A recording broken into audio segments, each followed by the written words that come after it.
Hi everyone, welcome to my channel. In this video, I will talk about growing this beautiful plant called cornflower, also known as bachelor's button. Cornflower is an annual flowering plant and a wildflower that comes from the Mediterranean.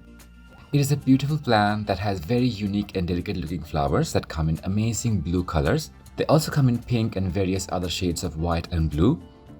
And they're excellent plants for attracting bees and other pollinators in the garden. It's a very easy to grow plant and they're very popular in wildflower gardens and meadows, but you can also grow them in containers. They get quite tall and they can get up to 4 feet height. All my plants are in containers and this one is in a plastic packet, and you can see how bushy and tall it is with lots of buds. These are very low maintenance plants and they bloom very well in the garden with almost no care. They're great for adding a bit of height in the garden too, and if you plant them alongside poppies and cosmos, they look amazing.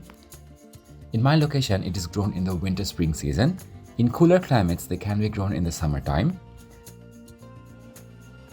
Cornflowers prefer bright, direct sunlight. You can give them 6 to 8 hours of direct sunlight to get the best flowers. Although in hot weathers, a bit of afternoon shade can be beneficial, but make sure the shade is not too much, otherwise the plant won't do well. Now you can easily grow them from seeds. You can also buy little plants from the nursery. In my local nursery, saplings are always available, so I buy these. It is easier. As for potting media, they will grow best in a well-draining soil rich with nutrients. They prefer slightly alkaline soil. Get a good garden soil, mix plenty of compost with it, and for drainage you can also add some grit or sand.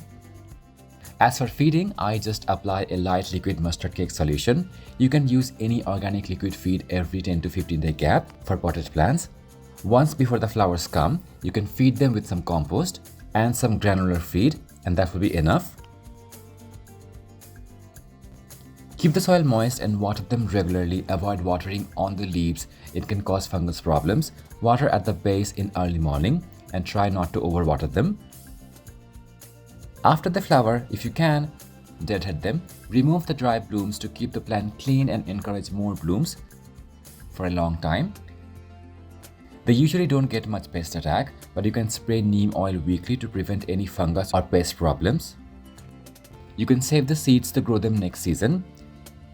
This is how you can easily grow these plants.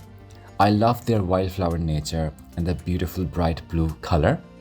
You should definitely grow these low maintenance plants if you have not. And if you enjoyed this video, don't forget to like and subscribe. I will see you next time. Bye.